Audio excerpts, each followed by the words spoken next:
आपको सबसे पहले सीजीपीएससी का जो स्ट्रक्चर है, कितने चरण में एग्जाम होगा, क्या सिलेबस है, किस प्रकार से आपको आगे बढ़ना है, इन बातों पर चर्चा करेंगे आज। तो सीजीपीएससी देखिए बहुत सारे एग्जाम्स लेता है, जिसमें आप लोग जो एग्जाम देंगे उसको बोलते हैं राज्य सेवा परीक्षा, स्टेट सर्विस एग्जाम। मतलब विभिन्न विभागों के लिए भर्तियां होंगी, जिसमें डिप्टी कलेक्टर का पद होता है, डीएसपी का पद होता है, अकाउंट ऑफिसर का पद होता है, नायब तहसीलदार का पद होता है, ऐसे बहुत सारे पद होते हैं। तो इनके लिए पीएससी जो परीक्षा लेता है उसको बोलते हैं आप राज्य सेवा परीक्षा, स्टेट सर्विस एग्जाम।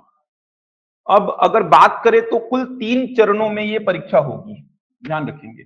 स्ट्रक्चर को समझिए पहले तो, क्योंकि किसी भी एग्जाम की तैयारी अगर आप कर रहे हैं तो उसके स्ट्रक्चर को, उसके सिलेबस को आपको जानना बहुत जरूरी है, तभी आप आगे बढ़ सकते हैं।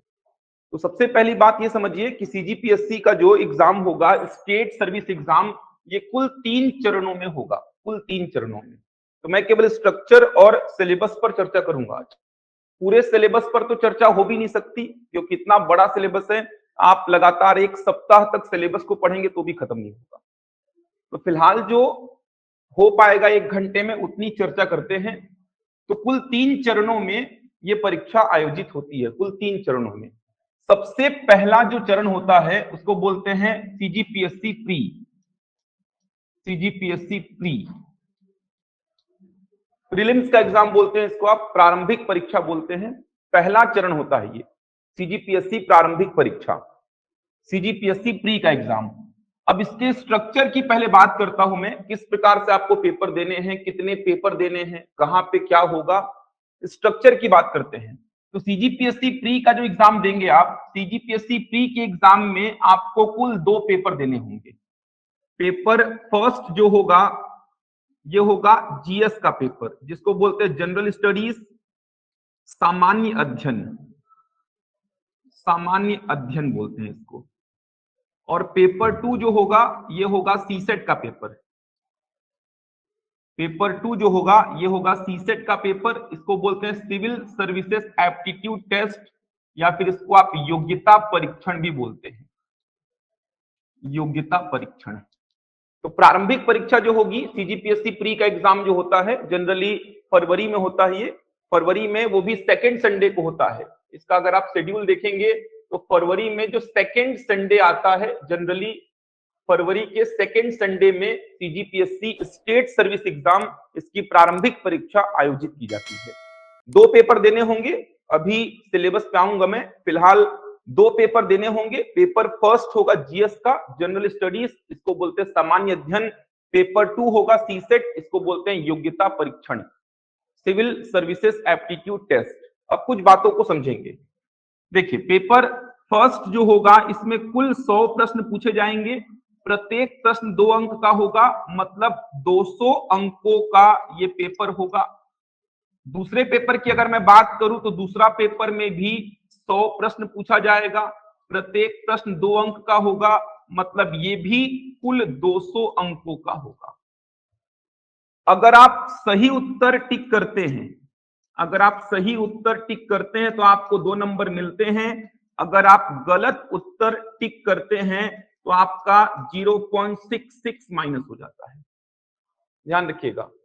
अगर आप गलत उत्तर टिक करते हैं तो आपका माइनस भी होगा, 0.66 माइनस होगा। सेम यही चीज सीसेट में भी अप्लाई होगी।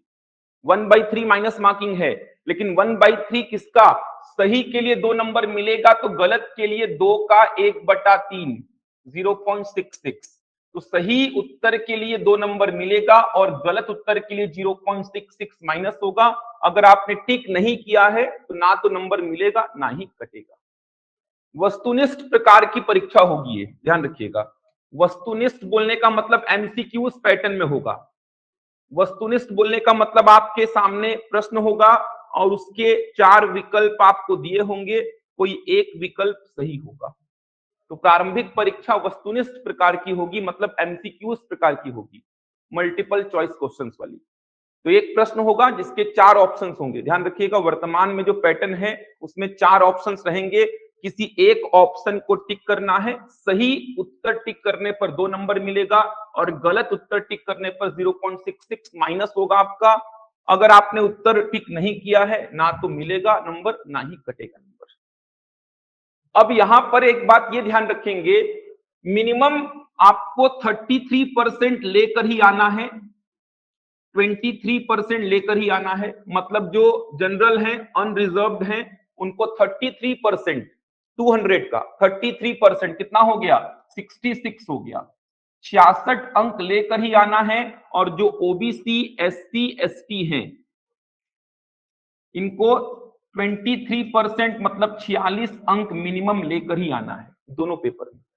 दोनों पेपर में ध्यान रखिएगा, पेपर 1 में भी पेपर 2 में भी। जो अनरिजर्व्ड है मतलब जो जनरल हैं, उनको 33% बोलने का मतलब 66 अंक हो गया। 200 का 33% मिनिमम लाना ही है। अगर आपका 66 से कम आ रहा है किसी भी पेपर में तो आप बाहर हो जाएंगे। अगर आपका 46 से कम आ रहा है किसी भी पेपर में और आप ओबीसी, एससी या एसटी हैं तो आप बाहर हो जाएंगे। तो मिनिमम ये नंबर तो आपको लेकर ही आने हैं दोनों पेपर में, पेपर 1 में भी और पेपर 2 में भी। लेकिन एक खास बात जो है पेपर 2 के साथ में, ये क्वालिफाइंग नेचर का पेपर है। क्वालिफाइंग नेचर का पेपर है। क्वालिफाइंग नेचर का पेपर का मतलब समझेंगे यहां पे, दोनों में खास बात क्या है। क्वालिफाइंग नेचर का पेपर मतलब केवल आपको क्वालिफाई करना है, इसको केवल क्वालिफाई करना है। जो मेरिट लिस्ट बनेगा वो पेपर 1 से बनेगा। इस बात को थोड़ा सा ध्यान से समझेंगे। देखिए स्ट्रक्चर क्यों बता रहा हूं, क्योंकि एक एक साल हो जाता है, बच्चों को पता ही नहीं होता कि क्वालिफाइंग पेपर का मतलब क्या है, क्या स्ट्रक्चर है, क्या सिलेबस है। एक एक साल हो जाता है, बच्चे केवल पढ़ते रहते हैं, उनको पता ही नहीं होता कि क्वालिफाइंग नेचर का मतलब क्या है, मेरिट लिस्ट कहां से बनेगा। और ये सब जानकारी अगर नहीं है तो फिर आपका पेपर कभी निकलेगा ही नहीं, क्योंकि आपका डायरेक्शन ही गलत हो जाएगा। आप सही डायरेक्शन में तैयारी करेंगे तभी आपका सिविल सर्विसेज का पेपर निकलेगा। तो पेपर सेकंड क्वालिफाइंग नेचर का पेपर है। क्वालिफाइंग नेचर का पेपर है, इसका मतलब समझेंगे, पेपर सेकंड को केवल क्वालिफाई करना है आपको। आपको केवल इसको क्वालिफाई करना है, मतलब मेरिट लिस्ट में इसके नंबर ऐड नहीं होंगे। जो मेरिट लिस्ट बनेगा प्रारंभिक परीक्षा का, उसमें पेपर 2 के नंबर ऐड नहीं होंगे। एग्जांपल समझिए, ध्यान देंगे यहां पे। और क्वालिफाई करने के लिए आपको पता है अनरिजर्व्ड को 66 अंक चाहिए, मतलब जो जनरल हैं, और ओबीसी, एससी, एसटी इनको 46 अंक चाहिए, मतलब 33% और 23%। समझेंगे क्या होता है क्वालिफाइंग पेपर। जैसे मान लीजिए कोई छात्र ए है, पेपर 1 पेपर 2 दिया, पेपर 1 में इसका 80 नंबर आ रहा है, पेपर 2 में इसका मान लीजिए 100 नंबर आ रहा है। प्रारंभिक परीक्षा दिया कोई छात्र ए, इसका पेपर 1 में 80 आ रहा है, पेपर 2 में 100 आ रहा है। इसके टोटल नंबर कितने बनेंगे यहाँ पे, 80। समझ आ रहा है। पेपर 2 को केवल चेक किया जाएगा कि पेपर 2 इसने क्वालिफाई किया है या नहीं किया है। तो पेपर 2 इसने क्वालिफाई कर लिया है, जनरल है तो भी, ओबीसी, एससी, एसटी है तो भी। पेपर 2 इसने क्वालिफाई कर लिया है, तो मेरिट जो बनेगा पेपर 1 से, मतलब इसके टोटल नंबर कितने किए जाएंगे, 80।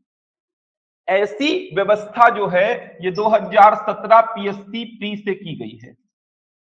2017 पीएससी प्री से ऐसी व्यवस्था की गई है। 2017 पीएससी प्री बोलने का मतलब जिसका एग्जाम 2018 में हुआ है, एक साल पहले का भर्ती होता है। जैसे अभी जो सीजीपीएससी का मेंस होगा, अभी जो 15 तारीख से मेंस है, ये सीजीपीएससी 2022 है। समझ आ रहा है। नोटिफिकेशन तो 2022 में आया था, इसका नवंबर में आता है नोटिफिकेशन, 2022 में इसका नोटिफिकेशन आया था। एग्जाम कब हो रहा है, 2023 में। तो इस साल जो एग्जाम हो रहा है सीजीपीएससी का, वो पीएससी 2022 है। उसी प्रकार पीएससी 2017 में पेपर सेकंड को क्वालिफाइंग नेचर का कर दिया गया था। कहने का मतलब आपको केवल क्वालिफाई करना है। आप 66 अंक जनरल में, ओबीसी, एससी, एसटी 46 अंक लाना है आपको। जैसे एक आध एग्जांपल और देखिए, छात्र बी है, इसका पेपर 1 में है मान लीजिए 100 और पेपर 2 में इसका 70 नंबर है, तो इसके टोटल नंबर कितने काउंट होंगे, 100। समझ आ रहा है। ये होता है क्वालिफाइंग नेचर का मतलब। जैसे मान लीजिए छात्र सी है, इसका 150 नंबर पेपर 1 में है, पेपर 2 में 60 नंबर है, और ये जनरल कैंडिडेट है तो ये प्री से बाहर हो गया। समझ आ रहा है। अगर ये जनरल कैंडिडेट है तो प्री से बाहर हो गया है। अगर ये ओबीसी, एससी या एसटी कैंडिडेट है, इसका नंबर कितना है, 150 नंबर। क्योंकि ओबीसी, एससी और एसटी कैंडिडेट के लिए मिनिमम कितना नंबर लेकर आना है, 46, और उसको इसने क्रॉस किया है। तो यहां पर देख सकते हैं ओबीसी, एससी, एसटी कैंडिडेट है जिसका 150 नंबर हो जाएगा। तो क्वालिफाइंग नेचर का मतलब ये है, जैसे मान लीजिए कोई छात्र डी है, इसका पेपर 1 में 70 आया है और पेपर 2 में 180 आया है, तो इसका टोटल नंबर कितना काउंट होगा, 70। कहने का मतलब आप 100 नंबर लेकर आओ पेपर सेकंड में, 70 लेके आओ, 180 लेके आओ, सबका इंपॉर्टेंस सेम। आपका 100 नंबर आ रहा है पेपर सेकंड में, मेरा 180 नंबर आ रहा है, आप भी क्वालिफाई हैं, मैं भी क्वालिफाई हूं, ना आप आगे हैं ना मैं आगे हूं, समझ आ रहा है। पेपर सेकंड को केवल क्वालिफाई करना है। केवल क्वालिफाई करने का मतलब अगर आप अनरिजर्व्ड हैं, जनरल हैं, तो आपको 66 नंबर लाना है 200 में, अगर एससी, एसटी या ओबीसी है तो आपको 40 नंबर लाना है। मेरिट जो बनेगा वो पेपर 1 से बनेगा, जीएस के पेपर से बनेगा मेरिट। ये स्ट्रक्चर है प्रारंभिक परीक्षा का। सिलेबस पे आया ही नहीं हूं, केवल स्ट्रक्चर बता रहा हूं आपको। जैसे जो कट ऑफ आप सुनते हैं, जो कट ऑफ सुनते हैं कि कट ऑफ कितना जा रहा है प्रारंभिक परीक्षा का, जैसे 2017 पीएससी की बात करूं, क्योंकि 2017 पीएससी से ही पेपर सेकंड को क्वालिफाइंग नेचर का किया गया है, तो 2017 पीएससी की कट ऑफ अगर मैं बोलूं तो लगभग 82 के आसपास गया था। तो ये 82 नंबर किसमें, पेपर 1 में, जीएस में। कहने का मतलब अगर आपने पेपर सेकंड को क्वालिफाई कर लिया है, जनरल है तो 66, ओबीसी है तो 46, एससी एसटी में भी 46। अगर आपने पेपर सेकंड को क्वालिफाई कर लिया है और पेपर 1 में आपका 82 या उससे ज्यादा है, तो आपने 2017 पीएससी का प्रारंभिक परीक्षा निकाल लिया। जो कट ऑफ सुनते हैं आप, 80 नंबर गया है, 100 नंबर गया है, 120 गया है, वो किसमें, पेपर 1 में होता है। पेपर 2 आपका क्वालिफाई होना चाहिए। जनरल के कट ऑफ की बात कर रहा हूं 2017 में, बहुत टफ पेपर था, बहुत टफ, जीएस का भी और सीसेट का तो ठीक ठाक था। 2018 पीएससी प्री की बात करूं तो 2018 पीएससी प्री में कट ऑफ बहुत बढ़ गया था, लगभग 128 के आसपास गया था। एग्जैक्ट नहीं बता रहा हूं मैं, लगभग बता रहा हूं, 128 के आसपास गया था। मतलब अगर आप जनरल कैटेगरी की बात कर रहा, जनरल की बात कर रहा हूं, 128 नंबर गया था। कहने का मतलब अगर आपने सीसेट को निकाल लिया है, क्वालिफाई कर लिया है, आपका 128 से उससे ऊपर आया है पेपर 1 में, तो आपने 2018 पीएससी प्री निकाल लिया। जनरल के नंबर की बात कर रहा हूं, 2019 पीएससी प्री, इसमें कट ऑफ और बढ़ा था, लगभग 140 के आसपास गया था, ऐसा सुनने में आया, 140 के आसपास। ये 2 वर्षों में पेपर बहुत आसान था, जीएस का भी और सीसेट का भी।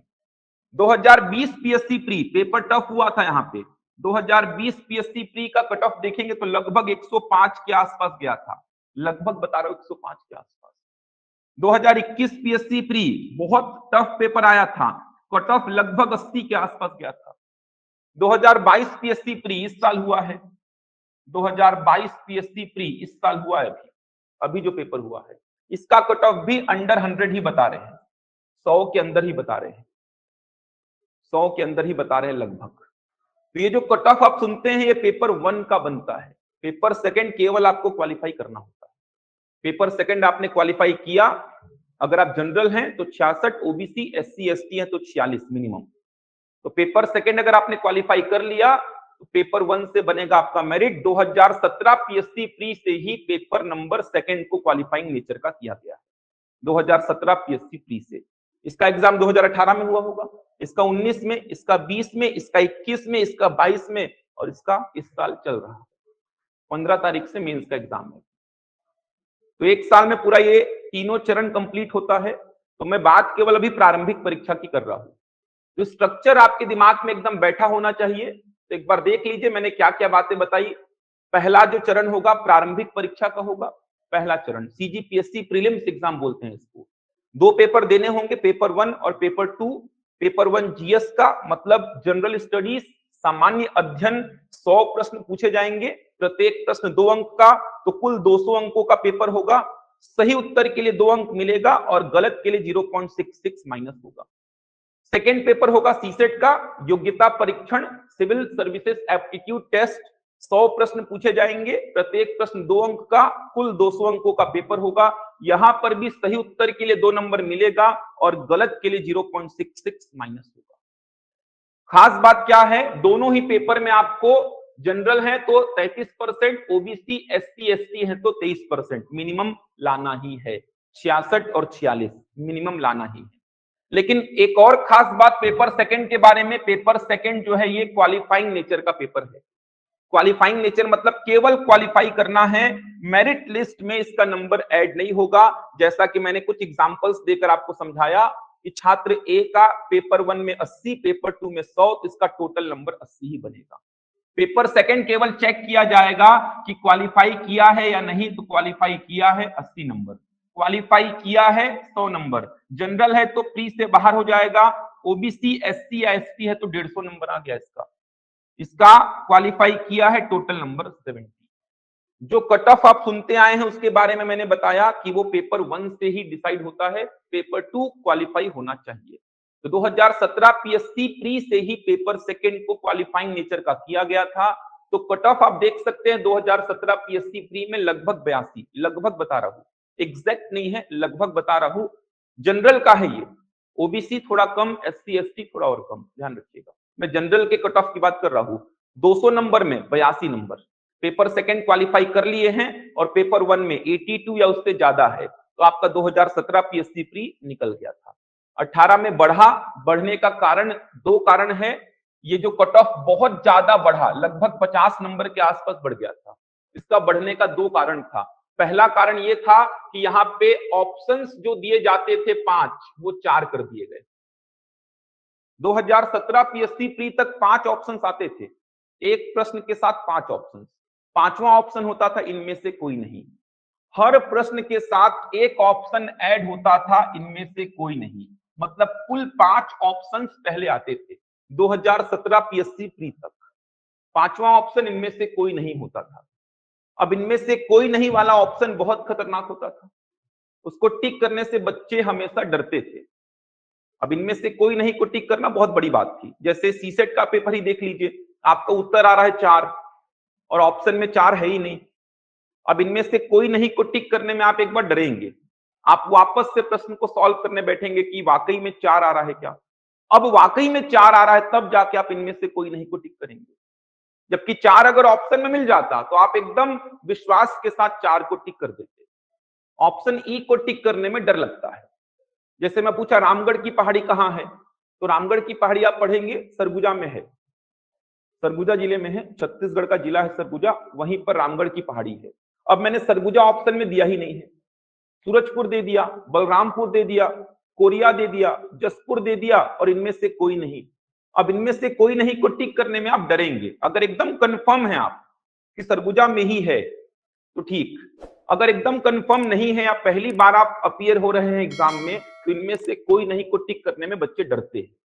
तो 2017 पीएससी प्री तक 5 ऑप्शंस आते थे, जिसको 4 कर दिया गया 2018 पीएससी प्री में। एक कारण तो ये था कट ऑफ इतना जंप मारा था, सीधे 82 से 128 के आसपास पहुंचा था। दूसरा कारण पेपर भी आसान था। ये दो कारण थे कट ऑफ बढ़ने के 2018 पीएससी प्री में। पहला कारण तो था 5 ऑप्शन से 4 ऑप्शन कर दिए गए, अब आपको 4 ही ऑप्शन मिलेंगे, इनमें से कोई नहीं वाला ऑप्शन हटा दिया गया है, और पेपर भी आसान था। ये दो कारण थे कट ऑफ के बढ़ने के। उसके बाद देख सकते हैं अगले साल पेपर थोड़ा और आसान हो गया था। उसके बाद पेपर का लेवल बढ़ा 2020, 2021, 2022, ये तीनों वर्ष पेपर बहुत टफ पूछा गया है।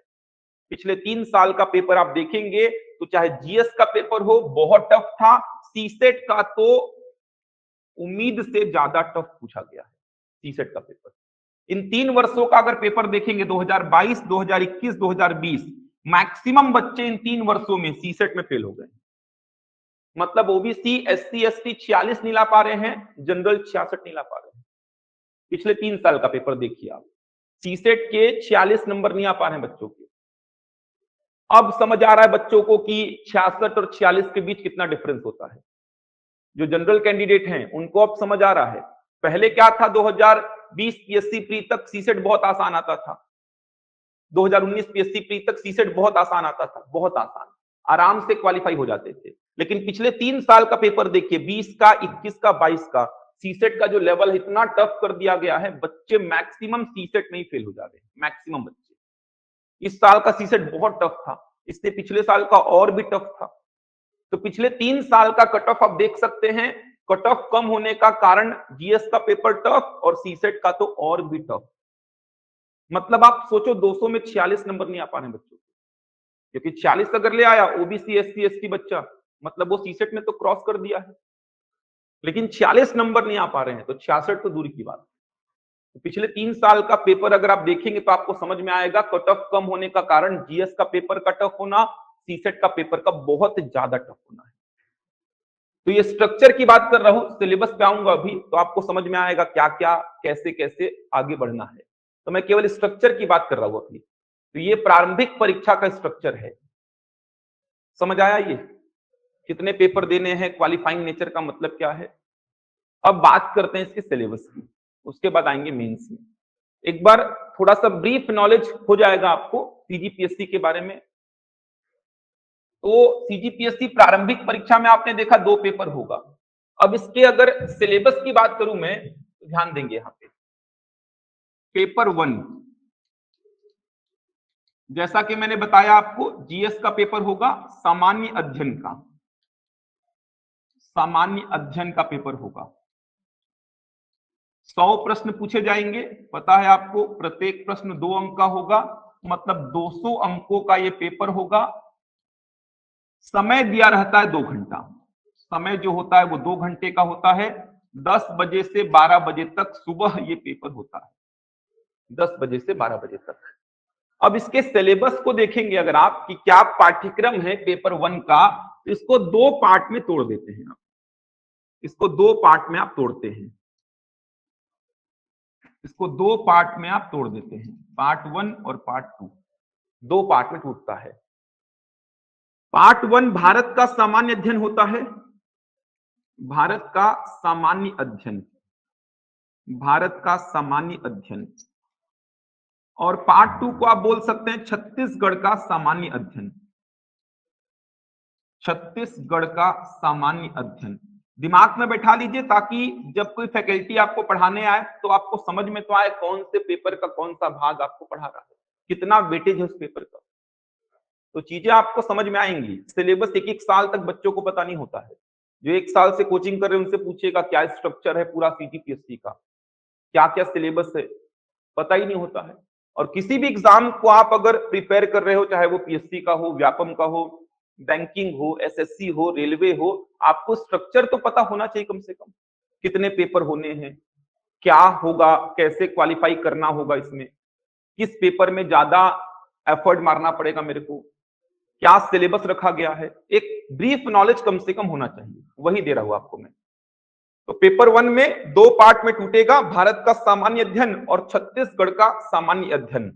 50 प्रश्न पूछे जाएंगे पार्ट 1 से और 50 प्रश्न पूछे जाएंगे पार्ट 2 से। तो आप देख पा रहे हैं क्यों यूपी पीएससी, बिहार पीएससी और छत्तीसगढ़ पीएससी में डिफरेंस आता है।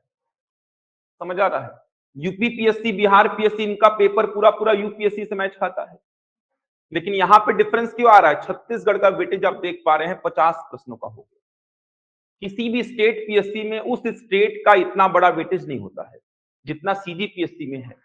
तो सीजीपीएससी में आप देख पा रहे हैं प्रारंभिक परीक्षा का पेपर 1 सामान्य अध्ययन, इसमें आप देख पा रहे हैं 2 पार्ट में टूटा है, भारत का सामान्य अध्ययन और छत्तीसगढ़ का सामान्य अध्ययन। तो छत्तीसगढ़ का सामान्य अध्ययन यहां से 50 प्रश्न आपको सीधे सीधे देखने को मिलेंगे, मतलब 100 नंबर का छत्तीसगढ़ आएगा प्रारंभिक परीक्षा में, 100 नंबर का छत्तीसगढ़। बिना छत्तीसगढ़ के सीजीपीएससी की कल्पना ही नहीं की जा सकती। अगर आप छत्तीसगढ़ को नहीं पढ़ेंगे तो सीजीपीएससी कैसे निकलेगा आपका। अभी तो मेंस में आप देखेंगे कितना वेटेज है, हर पेपर में लगभग छत्तीसगढ़ है। 7 पेपर देने हैं मेंस में, हर पेपर में आपको दिखेगा छत्तीसगढ़। तो फिलहाल तो मैं प्रारंभिक परीक्षा की बात कर रहा हूं, 2 पार्ट में टूटेगा, 50 इधर से 50 इधर से। अब इसमें सुनते जाइए कौन कौन से विषय शामिल किए गए हैं। तो भारत के सामान्य अध्ययन में सबसे पहला है भारत का इतिहास, सबसे पहला भारत का इतिहास तथा स्वतंत्रता आंदोलन। ये पहला विषय है, भारत का इतिहास और स्वतंत्रता आंदोलन। कंप्लीट पूरा का पूरा भारत का इतिहास, मतलब आपको प्राचीन इतिहास पढ़ना है, पूरा मध्यकालीन इतिहास पढ़ना है, आधुनिक इतिहास पढ़ना है, उसके बाद जो स्वतंत्रता आंदोलन हुआ है उसको पढ़ना है। ये पूरा कवर करना है, पहला विषय। दूसरा विषय भारत का भूगोल, पूरा का पूरा भूगोल कवर करना है आपको, भारत का भूगोल। तीसरा कवर करना है भारत का संविधान और राज्य व्यवस्था, पूरा संविधान कवर करना है, जितने अलग अलग भाग हैं सारे कुछ कवर करने हैं आपको, मतलब कंप्लीट विषय पूरा का पूरा भारत का संविधान कवर करना है। इसके बाद भारत की अर्थव्यवस्था, ये पूरा कवर करना है आपको, भारत की अर्थव्यवस्था कंप्लीट पूरा होना चाहिए आपका। तो आप देख पा रहे भारत का इतिहास और स्वतंत्रता आंदोलन, भारत का भूगोल, भारत का संविधान और राज्य व्यवस्था, भारत की अर्थव्यवस्था। इसके बाद अगर आ जाऊं मैं सामान्य विज्ञान, सामान्य विज्ञान मतलब आपका भौतिकी, रसायन और जीव विज्ञान। भौतिकी मतलब फिजिक्स, रसायन मतलब केमिस्ट्री और जीव विज्ञान मतलब बायोलॉजी। इसके साथ ही साथ पर्यावरण और प्रौद्योगिकी, इन्वायरमेंट और टेक्नोलॉजी, ये भी कवर करना है आपको। इसके बाद कला, संस्कृति, दर्शन, साहित्य, ये सब कवर करना है आपको। कला, संस्कृति, साहित्य, दर्शन, ये सब कवर करना है आपको। इसके बाद आप देखेंगे तो खेल कूद और करंट अफेयर, इतने सेक्शन को कवर करना है आपको पार्ट 1 में। तो अपने आप में बहुत बड़ा है सिलेबस, वही समझा रहा हूं मैं। इस फील्ड में अगर आए हैं तो आपको मेहनत तो करनी पड़ेगी। डिप्टी कलेक्टर का पोस्ट, डीएसपी का पोस्ट इतना आसानी से आपको नहीं मिलने वाला है। सिलेबस एकदम पहाड़ के जैसा है, लेकिन आसान बहुत है। पीएससी के बारे में हमेशा मैं यही बोलता हूं कि सिलेबस बहुत बड़ा है, मतलब इतना बड़ा सिलेबस है, आप देख पा रहे हैं। अभी तो पार्ट 1 में ही रहा हूं मैं, पूरा का पूरा इतिहास। अब खुद सोचो इतिहास अपने आप में कितना बड़ा है। प्राचीन इतिहास पढ़ते हो आप, मध्यकालीन इतिहास पढ़ते हो, आधुनिक इतिहास पढ़ते हो, उसके बाद जितने आंदोलन हुए हैं स्वतंत्रता को लेकर उसको कवर करना है। भूगोल अपने आप में कितना बड़ा है, पूरा का पूरा संविधान पढ़ना है आपको, पूरा अर्थव्यवस्था कवर करना है। सामान्य विज्ञान में पूरा फिजिक्स, केमिस्ट्री, बायो, उसके बाद पर्यावरण भी, प्रौद्योगिकी भी, कला, संस्कृति, साहित्य, दर्शन, खेल कूद और करंट अफेयर्स, ये पार्ट 1 है आपका। सिलेबस बड़ा बहुत है लेकिन आसान बहुत है, ये भी समझिए इस बात को। 9-10 का कवर करना है आपको। तो सिलेबस एकदम पहाड़ के जैसा है लेकिन बहुत आसान है। केवल आपको पढ़ाई में निरंतरता की आवश्यकता है। अगर आप इसको बना के रखे, कंटिन्यूटी बना के रखे पढ़ाई में, तो ये सिलेबस बहुत आसानी से स्मूथली चलता है। क्योंकि ऐसा कुछ है ही नहीं जो आपको समझ में नहीं आएगा, ऐसा कोई विषय नहीं है। आप इतिहास पढ़ेंगे, समझने वाली कोई बात ही नहीं है, आराम से चीजें आपको लिंक हो जाएंगी। एक फ्लो में चलेंगे, एक लिंक पकड़ के चलेंगे कि क्या क्या हुआ है पूरा इतिहास से अभी तक का स्थिति चल जाएगा आपको पता। संविधान पढ़ने में तो और मजा आएगा आपको, चीजें समझ में आएंगी, कैसे लोकसभा का चुनाव होता है, कैसे विधानसभा का चुनाव होता है, राष्ट्रपति का इलेक्शन कैसे होता है, क्या मूल अधिकार हैं आपके, क्या मूल कर्तव्य हैं आपके, समझ आ रहा है। एक एक बातें आपको समझ में आएंगी। अर्थव्यवस्था पढ़ेंगे तो आपको समझ में आएगा जीडीपी की बातें जो होती हैं वो है क्या, जीडीपी, जीएनपी क्या है, जो जीडीपी गिर रही है, जीडीपी बढ़ रही है, जो सुनने में आता है हमेशा, वो एक्चुअल में है क्या, आपको चीजें पूरी समझ में आएंगी। भूगोल पढ़ेंगे, पूरा का पूरा सामान्य विज्ञान, पर्यावरण, प्रौद्योगिकी है, कला, संस्कृति, साहित्य, दर्शन है, दर्शन पढ़ना पड़ेगा आपको। करंट अफेयर पूरा पढ़ना पड़ेगा, जो करंट अफेयर भारत और अंतरराष्ट्रीय लेवल का रहेगा वो इसमें कवर करना पड़ेगा। खेल कूद जो है, अलग अलग प्रकार के खेल, उनके बारे में जानकारी आपको होनी चाहिए। तो ये पार्ट 1 है, यहां से 50 प्रश्न पूछे जाएंगे। अगर निरंतरता है आपके पढ़ाई में तो सिलेबस आसानी से कवर हो जाता है, क्योंकि टफ जैसा कुछ है ही नहीं यहाँ पे। आईआईटी का एग्जाम नहीं है ये कि आपको फिजिक्स समझना है, पूरे कंसेप्ट आपको समझ में आने चाहिए, ऐसा फिजिक्स नहीं पढ़ना है आपको। सामान्य विज्ञान बोल रहा हूं इसलिए मैं। आईआईटी का एग्जाम नहीं है कि मैथ्स आपसे बनना चाहिए, वो भी 11th-12th का, समाकलन औकलन आपको आना चाहिए, ऐसा कुछ नहीं है। अभी बताऊंगा मैथ्स में क्या क्या कवर करना है। गेट का एग्जाम नहीं है कि आपको पूरा टेक्निकल नॉलेज होना चाहिए, ऐसा कुछ नहीं है, समझ आ रहा है। एकदम आसान है, सिलेबस बहुत बड़ा है, इसमें कोई दो राय नहीं है, सिलेबस बहुत ही बड़ा है, इसमें कोई दो राय नहीं है। इसके बाद अगर पार्ट 2 देखेंगे छत्तीसगढ़ का सामान्य अध्ययन, तो छत्तीसगढ़ के सामान्य अध्ययन में छत्तीसगढ़ का कंप्लीट नॉलेज होना चाहिए। छत्तीसगढ़ का इतिहास और स्वतंत्रता आंदोलन में उसका योगदान क्या है वो कवर करना पड़ेगा आपको। मतलब भारत का इतिहास पढ़े आप, छत्तीसगढ़ का इतिहास क्या रहा है, कौन कौन से राजवंश यहाँ पे शासन किए हैं, क्षेत्रीय राजवंश कौन कौन से थे जो छत्तीसगढ़ तक ही सीमित थे, राष्ट्रीय राजवंश कौन कौन से थे, कि जैसे मौर्य राष्ट्रीय राजवंश है, उसका छत्तीसगढ़ पे क्या प्रभाव पड़ा था, कुछ प्रमाण मिले हैं कि नहीं मिले हैं। छत्तीसगढ़ मतलब बना कैसे है, क्या इतिहास रहा है, इसका पूरा कवर करना है। मराठाओं ने यहाँ पे कैसे शासन किया है, कलचुरी यहाँ पे बहुत लंबे समय तक से सुना होगा आपने। आंदोलन जो हुए, असहयोग आंदोलन, उसमें छत्तीसगढ़ का योगदान क्या रहा। सविनय अवज्ञा आंदोलन जो हुआ, उसमें छत्तीसगढ़ का योगदान क्या रहा, कौन कौन से नेताओं ने यहाँ से भाग लिया। भारत छोड़ो आंदोलन में क्या हुआ, फिर जब भारत बना उसके अलग अलग समितियां बनी, जब संघ को मिलाना पड़ा, मिलाकर पूरा भारत बना था, उस समय छत्तीसगढ़ में क्या क्या हलचलें हुई। मतलब भारत के इतिहास के साथ साथ छत्तीसगढ़ का इतिहास क्या क्या रहा है। क्षेत्रीय राजवंश अलग अलग प्रकार के हुए यहाँ पे, राजर्षि तुल्य कुल वंश पढ़ेंगे आप, समझ आ रहा है, नल वंश पढ़ेंगे, पांडु वंश पढ़ेंगे, तो बहुत सारे आप यहाँ पे क्षेत्रीय राजवंश भी देखेंगे। राष्ट्रीय राजवंश का प्रभाव यहाँ पर क्या था, मतलब पूरा छत्तीसगढ़ का इतिहास कवर करना है आपको यहाँ पे। दूसरा, छत्तीसगढ़ का भूगोल, जैसे यहाँ पे भारत का भूगोल, उसी प्रकार यहाँ पे छत्तीसगढ़ का भूगोल पढ़ेंगे आप। इसके बाद छत्तीसगढ़ की अर्थव्यवस्था पढ़ेंगे, उसी में कृषि आ जाएगा, वन संसाधन आ जाएगा उसी में। मतलब समझ आ रहा है, पूरा छत्तीसगढ़ कवर करना है आपको। इसके बाद छत्तीसगढ़ की जनजातियां, ये बहुत अच्छा सेक्शन है। विशेष परंपराएं क्या है उनकी, तीज त्योहार क्या है उनके, ये सब कवर करना है। अलग अलग प्रकार की जनजाति छत्तीसगढ़ में, पूरा कवर करना है आपको, पूरा कवर करना है आपको। छत्तीसगढ़ में नृत्य, संगीत, समझ आ रहा है, लोक नाट्य, मुहावरे, कहावतें, ये सारा कुछ कवर करना है आपको। छत्तीसगढ़ में जो संरचना है किसकी, प्रशासन की, उसको कवर करना है आपको। छत्तीसगढ़ का पंचायती राज, स्थानीय स्वशासन जो है, पंचायती राज, इसको कवर करना है आपको। उसके बाद आप देखेंगे तो छत्तीसगढ़ का पूरा आपको करंट अफेयर भी कवर करना है। मतलब कंप्लीट छत्तीसगढ़, छत्तीसगढ़ का कोई सेक्शन, पर्यटन कवर करना पड़ेगा आपको पूरा। कोई भी सेक्शन, जलवायु हो, पर्यटन हो, कोई भी सेक्शन आपको छत्तीसगढ़ का छोड़ना नहीं है। सारा कुछ छत्तीसगढ़ का कवर करना है आपको। मतलब छत्तीसगढ़ अगर आप पूरा डील कर लेंगे तो आपको छत्तीसगढ़ के बारे में गूगल करने की आवश्यकता ही नहीं पड़ती। छत्तीसगढ़ अगर आप पूरा पढ़ लेंगे जितना सिलेबस में है, उसके बाद छत्तीसगढ़ का एक एक लोकेशन आपको पता होगा। नेशनल हाईवेज की बात करूंगा, स्टेट हाईवेज की बात करूंगा, आपको पता होगा जिस रोड में चल रहे होंगे कौन सा एनएच है, कौन सा एसएच है, पता होगा। आप जा रहे हैं रोड में तो आपको पता होगा ये कौन से नेशनल हाईवे में आप जा रहे हैं। आप कहीं घूमने गए हैं, जसपुर जिला घूमने निकल गए हैं, तो आपको वहां गूगल नहीं करना पड़ेगा कौन कौन सी जगह घूमने की है, आपको पता होगा कौन कौन सी जगह है वहां पे घूमने की है। रायपुर के आसपास कौन सी जगह घूमने की है, पर्वत पठार कहाँ पे कौन सा है, नदी कहाँ पे कौन सी है, नाला कहाँ पे कौन सा, ये तक पता होगा। Complete knowledge. दिखते कैसे हैं लोग, देख के आप बता देंगे कौन से क्षेत्र का व्यक्ति है ये, इतना इवन पढ़ना पड़ता है आपको। उसकी नाक ऐसी तो वो कहाँ का, उसका फेस ऐसा तो वो कहाँ का, इवन ये तक पढ़ना पड़ता है आपको। तो छत्तीसगढ़ पढ़ने के बाद आपको छत्तीसगढ़ के मैप की आवश्यकता ही नहीं पड़ती है। आपके दिमाग में मैप चल रहा है, कहाँ पे क्या है, कि जिला आपको कवर करना है, एक एक जिला, उसके बारे में कंप्लीट नॉलेज कवर करना है आपको। कैसे प्रशासन चल रहा है, स्थानीय प्रशासन कैसा है, मतलब पंचायती राज पढ़ना पड़ेगा आपको। तो जैसे यहाँ पे भारत के संदर्भ में आप पूरा पढ़ रहे हैं, पूरा छत्तीसगढ़ के संदर्भ में भी जानकारी आपको कलेक्ट करनी पड़ेगी। कला, साहित्य, संस्कृति, ये सब भी देखना पड़ेगा आपको।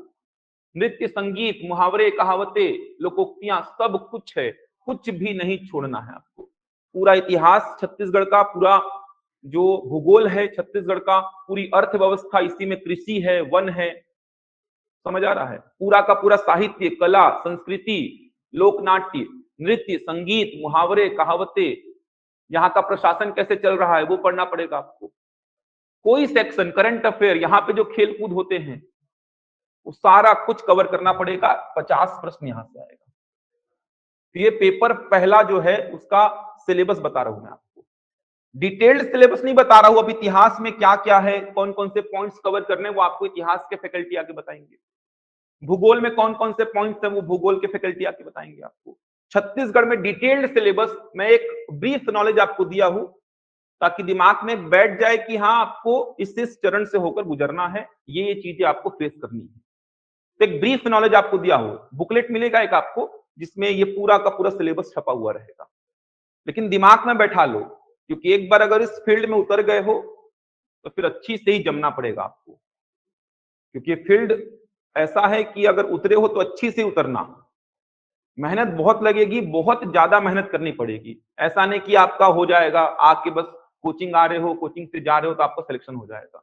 इतने बड़े पद अगर आपको मिलने वाले हैं, डिप्टी कलेक्टर का, डीएसपी का, नायब तहसीलदार का, अकाउंट ऑफिसर का, ये सब पद अगर आपको मिल रहे हैं तो आपको संघर्ष बहुत बड़ा करना पड़ेगा, मेहनत बहुत ज्यादा करनी पड़ेगी, तब इतना बड़ा पद, तभी तो आपको संभालने को मिलेगा इतना बड़ा पद। तो पहले तो ये तनाव से गुजरना पड़ेगा, पूरा मानसिक तनाव होता है तैयारी करते समय। अभी तो मेंस का स्ट्रक्चर देखेंगे तो आप बोलेंगे कैसे संभव है ये, कैसे 4 दिन में 7 पेपर देना, मतलब ये संभव ही नहीं लगता है। पहले ही इतना प्रेशर आपके ऊपर क्रिएट कर रहा है कि आप उस प्रेशर को झेल पा रहे हो कि नहीं झेल पा रहे हो, तभी तो आप इन पदों में बड़े बड़े प्रेशर को झेल पाओगे। पहले ही आपको तैयार कर रहा है वो। पीएससी में पी का मतलब ही बोल देते हैं, पेशेंस रखो भाई, तभी पीएससी निकलेगा। धैर्य होगा तो ही पीएससी निकलेगा, धैर्य के साथ तैयारी करनी होती है। ऐसा हड़बड़ी में नहीं होता कि 1 साल देंगे, नहीं निकला छोड़ो कुछ और देखो। अगर निरंतरता बना के मेहनत कर रहे हो, कंटिन्यूटी है पढ़ाई में, तो 1 साल में निकल जाता है। बहुत सारे बच्चे आए जिनका 1 साल 1.5 साल में 1.5 साल तैयारी किए, लग के उनका पहले अटेम्प्ट में ही निकला है। बहुत सारे बच्चे रहे हैं, संस्थान में भी ऐसे बहुत सारे बच्चे रहे हैं जिनका 1.5 साल में, मतलब पहले अटेम्प्ट में ही प्री मेंस इंटरव्यू सब क्लियर, पोस्ट लेके बैठे हैं, बहुत सारे बच्चे हैं। लेकिन उसके लिए आपको निरंतरता पढ़ाई में बना के रखनी है, डेली पढ़ना पड़ता है उसके लिए, क्योंकि सिलेबस आप देखेंगे तो बहुत बड़ा है। अभी तो एकदम मैं ब्रीफ नॉलेज आपको दे रहा हूं सिलेबस का। तो ये पहला पेपर है जहां पे आप देख सकते हैं पार्ट 1 पार्ट 2 दो पार्ट में तोड़ा गया है। बहुत बड़ा वेटेज है छत्तीसगढ़ का, बहुत बड़ा वेटेज। तो छत्तीसगढ़ तो आपको डील करना ही पड़ेगा अच्छी से, और बहुत आसान लगेगा आपको, और पढ़ेंगे तो मजा भी आएगा। देखिए ऐसा फील्ड है ये, सफलता असफलता तो बात की बात है कि आप सफल हो रहे हैं कि नहीं हो रहे हैं, लेकिन एक बहुत अच्छे इंसान बन के निकलोगे यहाँ से, बहुत अच्छे इंसान। मतलब आपको जानकारियां इतनी सारी हो जाएंगी, नॉलेज इतना सारा हो जाएगा कि आप अपने आप को एक बहुत बेहतर इंसान पहले से अनुभव करेंगे। जैसे अभी आपसे पूछूंगा तो चीजें आपको पता नहीं होंगी छत्तीसगढ़ के बारे में, जबकि आपका खुद का स्टेट है ये। कितने जिले हैं यही आधे लोगों को नहीं पता होंगे, कितने संभाग हैं आधे लोगों को यही पता नहीं होंगे, कितने तहसील हैं नहीं पता होंगी। समझ आ रहा है? मंत्री कितने हैं यहाँ पे, क्या संरचना है विधानसभा की, विधानसभा की सीट कितनी है नहीं पता होगी, लोकसभा की सीट कितनी है नहीं पता होगी। तो आपका स्टेट है, खुद का स्टेट है आपका, आप यहाँ रहते हैं, आपको विधानसभा के बारे में जानकारी नहीं है। सीएम कौन है ये जानते होंगे, सुनते हैं डेली न्यूज में, ये जानते होंगे सीएम कौन है, लेकिन मंत्रियों के बारे में पूछूंगा कौन सा विभाग किसके पास है, नहीं पता होगा। सीट कितनी है विधानसभा की, विधानसभा का चुनाव होता कैसे है, ये चीजें नहीं पता होंगी आपको। लोकसभा का चुनाव कैसे होता है, प्रधानमंत्री कैसे चुन के बैठे हुए वहां पे, राष्ट्रपति का चुनाव कैसे होता है, क्या फंडामेंटल राइट्स हैं आपके, क्या ड्यूटीज है आपकी, नहीं पता होगा। क्या होता है जीडीपी, जीडीपी बढ़ने का मतलब क्या, गिरने का मतलब क्या, नहीं पता होगा। तो ये सारी जानकारी मिलेगी आपको, मतलब एक बहुत अच्छे, मतलब नॉलेजफुल इंसान बन के निकलेंगे आप। छत्तीसगढ़ के बारे में कंप्लीट नॉलेज हो जाएगा आपको, कोई पॉइंट छत्तीसगढ़ का ऐसा नहीं होगा जो नहीं पता होगा, कोई पॉइंट ऐसा नहीं होगा छत्तीसगढ़ का जो आपको नहीं पता होगा। न्यूज चैनल में कुछ न्यूज चल रही है तो आपको पता होगा कि हाँ ये न्यूज किस बारे में बता रहे हैं। चुनाव होने वाला है तो आपको पता होगा कि चुनाव का प्रोसेस क्या है, आचार संहिता लागू होने का मतलब क्या होता है, एक एक जानकारी मिल जाएगी। ऐसा कुछ है ही नहीं जो आपसे छूटेगा, क्योंकि सारे विषयों को यहाँ पे शामिल किया गया है, सारे विषयों के बारे में आपको यहाँ पे नॉलेज मिलेगा, सारे विषय, इवन फिजिक्स केमिस्ट्री बायो तक है इसमें, पर्यावरण तक है, प्रौद्योगिकी है, कला है, संस्कृति है, साहित्य है, दर्शन पढ़ेंगे आप, अलग अलग प्रकार के दार्शनिक जो हैं, इंडियन भी और वेस्टर्न भी। समझ आ रहा है? सारे दार्शनिकों के बारे में पढ़ेंगे। तो ऐसा कोई सेक्शन नहीं है जो प्री और मेंस दोनों के सिलेबस को देखोगे तो छूटेगा, सब कुछ है। मेंस देखोगे तो समाज शास्त्र भी है उसमें, लोक प्रशासन भी है उसमें। पेपर 7 में देखेंगे अलग अलग प्रकार के एक्ट हैं, राष्ट्रीय और अंतरराष्ट्रीय संस्थाएं हैं, शिक्षण संस्थाएं हैं, जितनी भी शिक्षण संस्थाएं वो सारी कवर करनी है आपको। सीबीएसई, आईसीएसई, समझ आ रहा है? एनआईटी क्या होता है, आईटी क्या होता है, पॉलिटेक्निक कॉलेज क्या होता है, सब कुछ है मेंस में। तो प्री प्लस मेंस का जब आप तैयारी करके बैठ जाएंगे तो आपको सारा कुछ पता होगा, एक बहुत अच्छा नॉलेज आपके पास होगा, और नॉलेज है तो आप आगे तो अच्छी तरीके से बढ़ ही सकते हो। पीएससी निकलेगा, मेहनत करोगे पीएससी निकलेगा। मैं एक बात बता रहा हूं कि आपको इतना नॉलेज होगा कि आप उस नॉलेज का यूज करके एक बहुत अच्छी जगह पे पहुंच सकते हैं। तो पीएससी की तैयारी बहुत बड़ी है, बहुत अच्छी है और बहुत अच्छा इंसान बना के आपको निकालेगी भी तैयारी। तो पेपर 1 का आप देख सकते हैं, ये सिलेबस आपको बुकलेट मिलेगा, उसमें डिटेल्ड में लिखा होगा, एक एक बात लिखी होगी, मैं एक ब्रीफ जानकारी आपको दे रहा हूं। तो पेपर 1 मेरिट यहीं से बनेगा। इसीलिए आपने सुना होगा छत्तीसगढ़ को बहुत वेटेज देते हैं बच्चे पढ़ने में, छत्तीसगढ़ के पीछे पड़े होते हैं बच्चे, तो क्योंकि छत्तीसगढ़ का वेटेज बहुत बड़ा है, देख सकते हैं आप। अब पेपर सेकंड की अगर मैं बात करूं तो पेपर सेकंड को समझेंगे। पेपर सेकंड की अगर मैं बात करूं तो पेपर सेकंड मैंने बोला सीसेट का पेपर है, सिविल सर्विसेज एप्टीट्यूड टेस्ट, इसको बोलते हैं योग्यता परीक्षण। योग्यता परीक्षण, जैसा कि मैंने बताया 100 प्रश्न पूछे जाएंगे, प्रत्येक प्रश्न होगा 2 अंक का, मतलब कुल 200 अंकों का ये पेपर होगा। 200 अंकों का पेपर होगा।